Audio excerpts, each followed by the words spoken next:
قل هل يستوي الذين يعلمون والذين لا يعلمون إنما يتذكر أولو الألباب. بگو آیا کسانی که می‌دانند و کسانی که نمی‌دانند برابرند؟ همانا تنها خردمندان پند می‌پذیرند.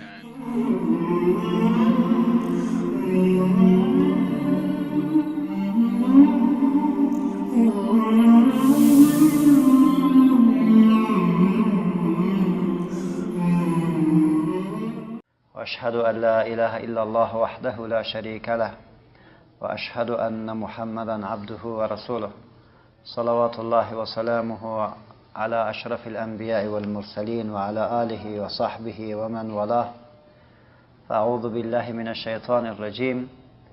بسم الله الرحمن الرحيم. فاذكروني اذكركم واشكروا لي ولا تكفرون. برادرای عزیز، مختصرا راجع به آیه تلاوت شده چند نکته خواهد داشتم.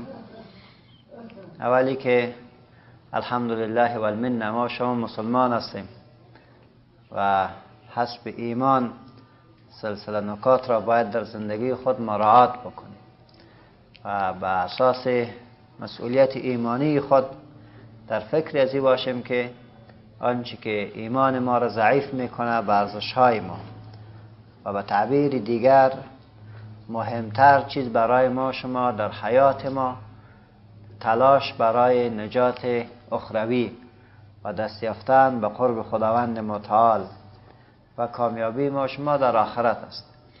دنیا را ما شما به حیث یک معبری، یک پل فکر میکنیم که از اینجا به اونجا انتقال پیدا میکنیم و فکر ما در این دنیایی که ما زندگی میکنیم امیست که دنیا مزرعه است، کشتزار است برای به دست آوردن آنچه که در آخرت است. هرچی که کشت بکنیم امور هم در او خواهد کردیم. در جامعه که ما شما زندگی میکنیم، خصوصا در جوانای ما، یک حالت را ما عملا مشاهده میکنیم که هر یکی تلاش برزی میکنه که یک جامعه صالح داشته باشد، تلاش برزی میکنه که اسلام عزیز حاکم شود، تلاش برزی میکنه که دشمنان خدا زبون شود، ولی یک وسیله اصلی که در حقیقت وسیله اصلی برای به دست آوردن از این مطالب است، در او سستی میکنه و علت سستیش هم است که یک تعداد را که میبینن که غلط میکنن یا انحراف میکنن و یا هم افراطهای جاهلانه را انجام میدن، او وسیله شده به ای که ما هم به این موضوع کم ببینیم. او موضوع ذکر است. ما وقتی که به طور مثال یک تعداد از منسوبین به تصوف یا طریقه را میبینیم، بعد خیال میامه که ذکر خداوند متعال یک شی اضافی واری خواهد بود. اصل کار دیگه کار است، در حالی که اگر ما در این باب تلاش نکنیم ما هیچگاه نمیتونیم که یک حکومت اسلامی را یا جامعه با اخلاق بزرگ را و یا هم اهداف بزرگ را به دست بیاریم. الله جل جلاله ارشاد می‌دارد فاذکرونی اذکرکم واشکروا لی ولا تکفرون. و جای دیگر ارشاد می‌دارد که الذین آمنوا وتطمئن قلوبهم بذکر الله الا بذکر الله تطمئن القلوب. و در نجات حضرت یونس علیه السلام می‌فرماید که فلولا کان من المسبحین للبث فی بطنه الی یوم یبعثون. روی این اساس حدیثی که از رسول الله صلی الله علیه و سلم داریم که ارشاد می‌دار الا انبئکم بخیر اعمالکم و ازکاها عند ملیککم و ارفعها فی درجاتکم و خیر لکم من انفاق الذهب والورق و خیر لکم من ان تلقوا عدوکم فتضربوا اعناقهم و یضربوا اعناقهم. قالوا بلا یا رسول الله قال ذکر الله. ببینید که در یک جای ارشاد می‌کنه که شما مرا یاد بکنید تا شما را من یاد بکنم. در زیرش تقریبا 20 نوع تعبیر مفسرین میکنن. از جمله همین میگه که شما مرا یاد بکن در وقتی که وسعت در مال و در صحت و در اولاد و در نعمتها داشته باشید، تا من شما را یاد بکن در وقت مصیبت و تکلیف و مشقت و تکلیفتان. شما مرا در دنیا یاد بکنید تا من شما را در آخرت یاد بکنم. شما مرا در حالت صحت یاد بکن تا شما را در وقت مرض یاد بکن. شما مرا در حالت فقر یاد بکن تا شما را در وقت تنگدستی باز یاد بکن. بنان و اگر خواسته باشیم که قلب‌های مضطرب خود را آرام ببخشیم، باز هم میگه که الذین آمنوا، آنانی که ایمان آوردند و مسئولیت بزرگ را بر شانه‌های خود گرفتند و به اساس از این مسئولیت‌ها تلاش شبان روزی میکنند، با وصف از او هم به اصلاح طوری که میخوان به انتاج نمیرسند، راه اطمینان را باید جستجو بکنه و تطمئن قلوبهم بذکر الله، ولی قلبهایشان اطمینان یافته به یاد الله جل جلاله. الا بذکر الله تطمئن القلوب، آگاه باشه که به یاد الله جل جلاله قلبها اطمینان پیدا میکند. و یونس علیه السلام هم در قعر مایی، در بطن مایی اموجا میره میگه که لا اله الا انت سبحانك انی کنت من الظالمین. با اساس گفتن این کلمات طیب الله جل جلاله نجاتش میدهد. پیغمبر ما علیه السلام هم ارشاد میداره که الا انبئکم، آیا شما را خبر نکنم به خیر اعمالکم، به بهترین اعمالتان، به بهترین اعمالتان شما را آگاهی نتون، و ازکاها عند ملیککم، و همون که بسیار پاکیزتر و پر ارجتر است نزد پروردگارتان، نزد مالکتان، و ارفعها فی درجاتکم، و بهترین وسیله برای رفع درجات شماست، و خیر لکم من انفاق الذهب والورق، و بهتر است برای شما از اینکه طلا و نقره را شما در راه خدا بتین، از او که در هم ثوابش بیشتر باشد. از این به بالاتر میگه و خیر لکم، و از اون بهتر باشه من ان تلقوا عدوکم، ای که با دشمنتان روبرو شوین در وقت جهاد، و تضربوا اعناقهم، شما سرای از اونها را قطع بکنید، و یضربوا اعناقکم، و آنها سرای شما را ببرند. از این معرکه هم بسیار مهمتر باشد. قالوا، گفتن بلا یا رسول الله، خبر بر ما بدهید چی است که به این اندازه مهم است؟ پیامبر علیه السلام ذکر الله، یاد کردن الله جل جلاله. اگر الله را یاد بکنین این بر شما از کل چیز کلا مهمتر است. و این حدیثی است از رسول الله صلی الله علیه و سلم. بناهن ارگاه ما الله را یاد کردیم، شیطان را در حقیقت از ما اهداف خود راندیم. شیطان نمیتونه ما را در اهداف تشویش پیدا بکنه. پروردگار خود را و ذات رحمان را راضی ساختیم. هم غم که استراب به ما ایجاد کرده او را هم از دل خود دور کردیم و گناه های ما بخشیده می شود و در روز قیامت هم خداوند متعال نصیب میکنه برای ما و شما نعمت های بسیار زیاد خود را. بنابراین اگر خواسته باشیم که واقعا مؤمن بوده باشیم، ذکر خداوند متعال همین چگونگی محبت ما تو را با ایمان ما تو خوب صحیح بیتون بیسا طول بکنم. یعنی امیال فکر بکنن شما در اینجا تشریف آوردیم، ولی بیاین از خود پرسان بکنیم که در همه برادرایی که در اینجا حضور یافتن چه قدری از اینها نماز صبح را با جماعت خواندن. یک سوال امیست. بنان ارگاه که یکی از شما نماز صبح را با جماعت ادا نکرده باشید، در حقیقت ضعف ایمانتان را باور بکنید. یک اساس است. پس ببینیم که چقدر ما که خوبترین جوانا و مؤمنین در همین شهر کابل انشاءالله ولا نزکی علی الله احد، یعنی شما هستین، وقتی که در بین شما در نماز صبح حضور در مساجد نباشد، و شما چی فکر میکنن که جایگاه ایمانی ما چقدر است؟ یک قضیه. دوم، نماز صبح را خود خواندیم، بعد بیاین سوال دوم را مطرح میکنیم که چقدر ما شما کتاب الله جل جلاله که بهترین ذکر است، ما از او یک پاره را تلاوت کرده باشیم یا نیم پاره را تلاوت کرده باشیم؟ این سوال هم بیان مطرح میکنیم. بیان در اینجا هم یقین بیداریم که بیش از نصف مشکل داریم، با واسه که بار بار تکرار میکنیم که عزیزا کار عادی فکر نکنید.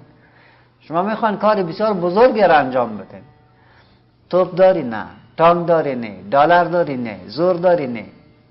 چیزی که وسیله تو است ذکر الله جل جلاله و بودنت با الله جل جلاله است. یعنی به اینکه خدا تو را دوست داشته باشه تا الله نصرت تو را بدهد، کامیابی تو را بدهد، دشمن پیش تو کوچک بکند، حاکمیت در اختیار تو بده، تو را عظیم بکنه، بزرگت بکنه.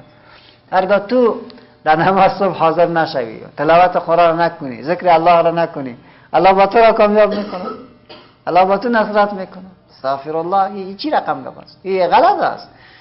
بنابراین یک اصل امیست که اگر ما خواسته باشیم که چگونگی ایمان خود را پیش خود ما پیش روی خود بگذاریم که چقدر ایمان داریم، نمونه همین نماز صبح دیگه بگیرین، بعد از برتون خود به خود چهره خودتان برتون معلوم می شود. این یک اساس شد.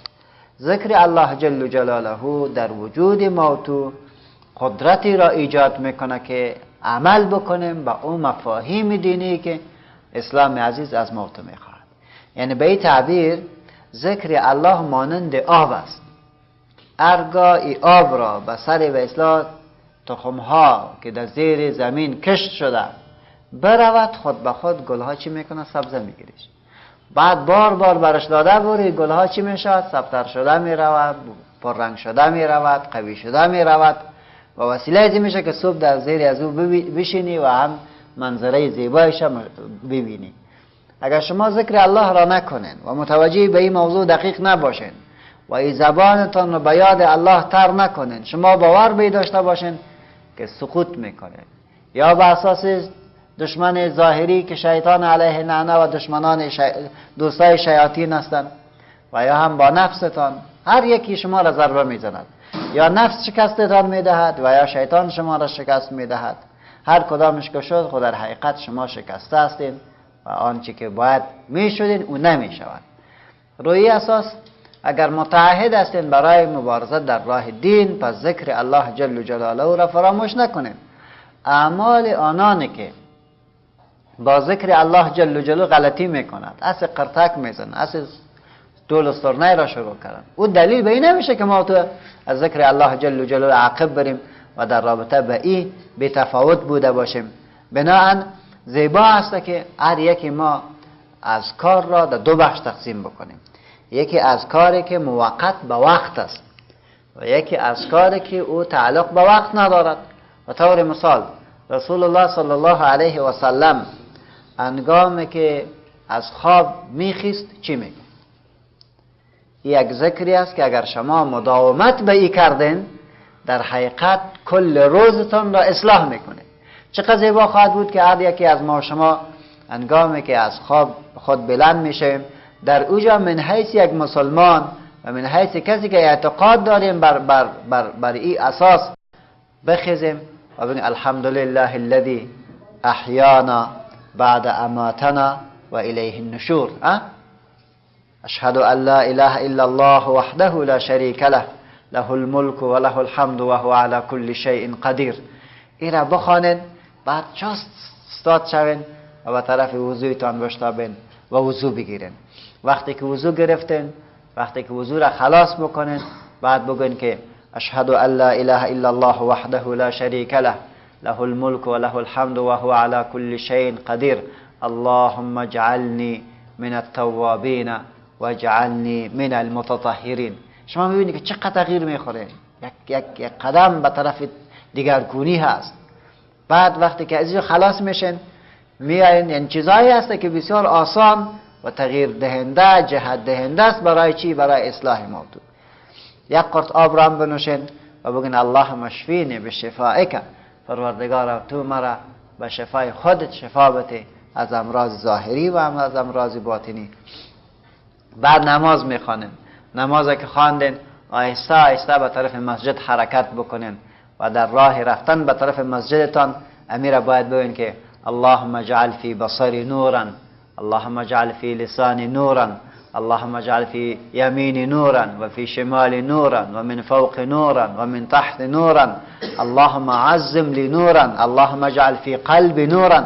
این ادعیه است که رسول الله صلی الله علیه و سلم هنگامی که از مسجد در نماز صبح به طرف خانهش می آمد قدم به قدم این ادعیه را تکرار میکرد و ذکر را برای ما شما به یادگار گذاشته و برای ما تعلیم داده است. هرگاه شما این را بکنی والله انگامی که در مسجد داخل میشین بعد از او باز با تمام قوت داری فکر بکنین که اللهم افتح لی ابواب رحمتک، اللهم صل علی محمد و علی آل محمد. این درود هم بگوین، داخل مسجد شوین، با این تفکر داخل مسجد شوین که پروردگارا با یک پشتکی از گناه، با مشکلات، با عجز، با بیچارگی پناه آوردیم به خانه تو.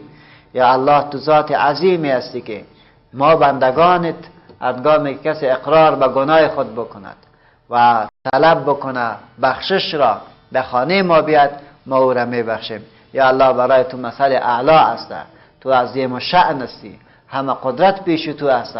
ما هم بنده گناهگارت آمدیم در خانه تو که مسجد است. یا الله دروازه های رحمتت را بر رویم خلاص بکن و ما را ببخش. چه فکر میکنن که آمدنتان در مسجد با این طرز و با این تفکر مال شما را از معنویت پر میکند و نمازی که شما میخوانید، سجده‌ای که شما میکنید، تواضع و انکساری که شما میکنید بعد بسیار تفاوت دارد نسبت به اینکه اینی آداب را در نظر نگرفته باشند و اما تو داخل شده باشند. هرگاه ما اینی کرد اینی ذکر است. ذکر به معنای چیست؟ یاد آوری. ذکر به معنای چیست؟ پند و عبرت دادن. ذکر به معنای چیزی که فراموش کرده باشی پس به یادت بیاد. ذکر معنای امیر میدهد. بنان کل عبادت که شما میکنین، هم نماز میخوانین، در فکر باید بوده باشیم و به می طریق خود باید اصلاح بکنیم و هرگاه که ما به نماز خود استاده میشیم و به این فکر بشویم که الله اکبر، یا الله تو از هر چیز که بزرگتر هستی، از هر چیز تو بزرگتر، زیرا خالقش تو هستی. الله اکبر. بعد از او باز حمد و ثنای پروردگارتون، سبحانك اللهم و بحمدک و تبارک اسمک و تعالی جدک و لا اله غیرک. در این کلمات کمک متوجه شوین، کلمات را زیبا تعبیر بکنین، در تعبیرات از این کلمات فکر بکنین. بعد اعوذ بالله بسم الله میگی و به حمد الله جل باش شروع میکنی، الحمدلله رب العالمین الرحمن الرحیم. والله انگامی که ما به این شکل نماز بخوانیم و به این شکل آمدن خود را بگیریم، از نماز که خلاص میشی تو یک روح نو را در خود پیدا میکنی، یک زندگی نو را در زندگیت پیدا میکنی، تعبیر جالب را در زندگیت پیدا میکنی. بنان کوشش ما و شما بری بوده باشد که من حیث یک مسلمان، من حیث یک انسان صالح، بری نماز که خواندیم بعد یک پاره قرآن کریم، نیم پاره قرآن کریم، هر قدر که توان داشته باشین قرآن کریم را تلاوت بکنین که مهمترین چیز است در زندگی ما شما. هر قدر با قرآن مواسات داشته باشه به همون اندازه ایمانتان بلند خواهد بود. هرگاه که از این موضوعات خلاص شدی بعد از او بر تو فرصت است، میتونی سپورت بکنی، میتونی هر کار دیگری بکنی و این کلش به نام دین بکن و به خاطر خدمت برای مسلمان ها بکن، خدمت برای خودت بکن. من یقین دارم که کل روز زیر نکته گرفته می شود و همیشه زبانتان را به یاد الله جل جلاله تر داشته باشید. همیشه اصحاب کرام رضوان الله علیهم اجمعین اونا ذکر میکردن. حضرت ابو امامه رضی الله عنه و ارضاه و مبارک پیش پیامبر خدا علیه السلام نشسته بود، باز لبای شور میخورد. پیامبر خدا علیه السلام برش گفت که چی میخوانی ابو لبوا؟ گفت یا رسول الله ذکر الله را میکنم. گفت چی ذکر میکنی؟ گفت میگم سبحان الله و بحمده سبحان الله العظیم. گفت بله امین ذکر است و نیکوترین ذکر است. و حدیث دیگری میخوان که وقتی برش میگه که ان الحسنات یذهبن السیئات، پرسان میگه که یا رسول الله بهترین چیزی که ما الله را با او یاد بکنیم و وسیله شود برای محو گناهان ما چیست؟ پیغمبر علیه السلام این کلمه را برش نشان میده که بگو سبحان الله الحمدلله الله اکبر. هرگاه شما ای را گفتین کل بدی هایتان را به واسطه از چی میکند؟ زائل میکند. و هرگاه شما ای را گفتین اشهد ان لا اله الا الله وحده لا شریک له له الملك و له الحمد و هو علی کل شیء قدیر، مثل از که 10 نفر از نسل حضرت ابراهیم علیه السلام غلاما را شما آزاد کرده باشین. و هرگاه شما به ذکر بیشتر توجه بکنین و زبانتان را به یاد الله جل جلاله تر داشته باشین، خود به خود شیطان از شما فرار میکند، لذت عبادت را میچشین و فایده که قوت ایمانتان بالا میرود، در مقابل فتنه ها و شبهه ها میتونید مقاومت بکنید، میتونید ایستادگی بکنید و لذت عبادتتان را روز به روز میچشید. بنابراین خواهش من است که در این باب ما بسیار ضعیف هستیم. ما بار بار برای برادران انشاءالله ما فکر نکنیم کسی نداشته باشد و اگر نداشته باشد باز هم ما در خدمتش انشاءالله از کار قرار میتیم. از کاری که صبح شام است این را بخی ورد خود بسازیم، این را یک وظیفه خود بسازیم که هیچگاهی را ترک نمیکنین. هر صبح که بلند میشین از کار او 15 دقیقه وقت نمیخواهد، با تأمل با تفکر از کار صبح و شام بکنین. این شکل بعد از نماز دیگر اگر این دو کار ما کردیم، ما به یقین دارم که انشاءالله اگر صبح به همین شکل ما خیستیم و به همین شکل عبادت خود را شروع کردیم تا دیگر خداوند متعال ما شما را از شر شیطان محفوظ می‌دارد، ما شما را از بدیها محفوظ می‌دارد.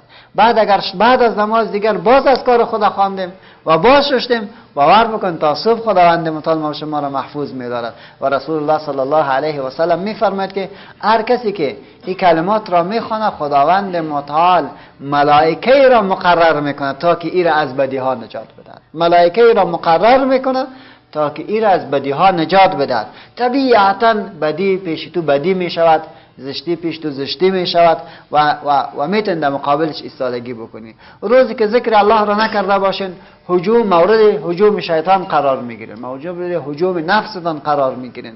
این موضوع را با جدی تقاضا میکنم که ما داری با سستی میکنیم، متوجه نیستیم، و نمازهای پنجگانه خود دقیق نیستیم و زود نماز میخوانیم، ذکر و تلاوت را کمتر میکنیم. از او خاطر یگان بار از نماز خود لذت نمیگیریم، از عمل خیر خود لذت نمیگیریم، از مجالس خوب لذت نمیگیریم، نوعی از قساوت قلب در وجود ما تو پیدا میشود، نوعی از منکرات و تخیلات ناروا در ذهن ما تو پیدا میشود و این اثرات شوم و بدی را بر زندگی و بر روان ما شما دارد.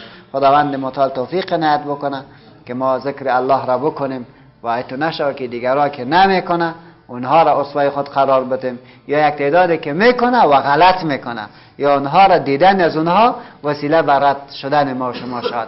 بلکه الحمدلله دین زیبایی است و ذکر الله جل یاد کردن الله جل جلاله این وسیله برای پاکی قلب ما شما، استواری عقیده و ایمان ما تو و خوشی را خداوند متعال برای ما تو میدهد.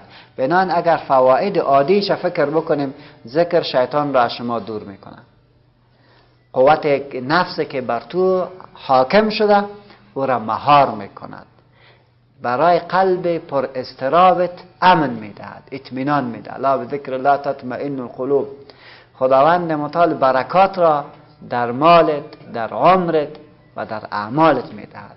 پنجمشی که الله جل جلاله لذت ایمان و خوشی ایمان و خوشی عقیده را نصیبت میکنه، یعنی در راهی که تو هستی سخت خوش میباشی، نوعی از فرحت سراسر وجودت را میگیرد.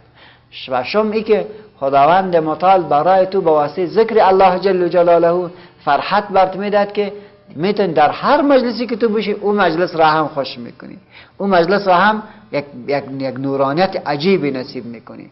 و دیگه ای که مصیبت هایی که به طرفت میاد الله جل جلاله با واسطه از این اذکار مصیبت ها را از تو دور میکنند و هرگاه تقدیرت نوشته شده باشه الله او را برات آسان میکند، یعنی تحملش بر تو چی میکنه؟ آسان میکنه. تو باز مضطرب نمیشی، فوراً به قضای الله جل جلاله باور پیدا میکنی و هر قدر که ذکر الله بکن نعمتهای خداوند متعال را خوبتر با سپاس میگوین، خوبتر شکرانش میکنن و هر قدر که مصیبت میاد با صبور میباشن و به قضای الله جل جلاله باز راضی میباشن. یک روزی از روزها حضرت عمر رضی الله عنه با جمعی از دوستایش نشسته بود. رسول الله صلی الله علیه و سلم آمد و برش گفت که او مؤمنون انتم، شما مؤمن هستین؟ حضرت عمر گفت که بله یا رسول الله ما مؤمن هستیم. پیامبر خدا علیه الصلاة و السلام برش ارشاد کرد که امی اماره و نشانی ایمانتان چیست و چی شما میگین که ما مؤمن هستیم؟ حضرت عمر رضی الله عنه فرمود که ما مؤمن به خاطر از هستیم که نشکر به نعمات الله، نعمتهای الله که به ما داده شده با او شکر میکشیم و نصبر علی البلا و در مقابل مصیبت ها صبر میکنیم و نرضا بقضاء الله و آنچه که خدا به ما نوشته کرده و او راضی میباشیم. بعد پیامبر خدا گفت که مؤمنون و رب الکعبه، یقینا که اینها مؤمن هستند قسم به پروردگار کعبه است. هرگاه شما ذکر الله را بکنین اینی صفات در شما میآید. فورا در مقابل نعمتهای الله شاکر میشین، در برابر مصیبتها صبور میشین و به قضای الله جل جلاله خود به خود راضی می باشین. خداوند متعال به ما شما توفیق عنایت بکنه که ذکر الله را همیشه بکنیم و این مشکل نیست. این ضرور نیست که تسبیح دست داشته باشی، همیشه در فکر ذکر الله که شو از تشویشای بی معنا خلاص میشه. شما یک تعداد مردم میبینید در راه روان است که خود گپ میزنند، اصلا بی معنا خیال پلاو میزنند، اینا اعصابشان خراب است. ولی دوستای خدا که اصلا همیشه ذکر الله، سبحان الله، الحمدلله، الله اکبر، لا حول ولا قوة الا بالله، لا اله الا الله، این همیشه گفته برین سبحان الله، الحمدلله، الله اکبر. این اذکار باید بیشتر بکن تا خداوند متعال خیر دنیا و آخرت را نصیب ما شما بکنه و امیدوار هستم به این که در رابطه به این امر بی توجه نبوده باشین و زبان خود را، چشم خود را و گوش خود را همیشه متوجه بکنین. سبحانك اللهم و بحمدک، استغفر الله، اشهد ان لا اله الا الله، استغفرک و اتوب الیک.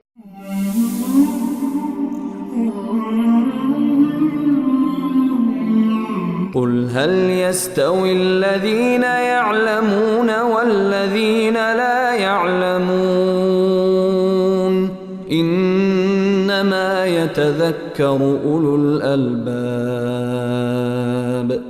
بگو آیا کسانی که میدانند و کسانی که نمیدانند برابرند؟ همانا تنها خردمندان پند میپذیرند.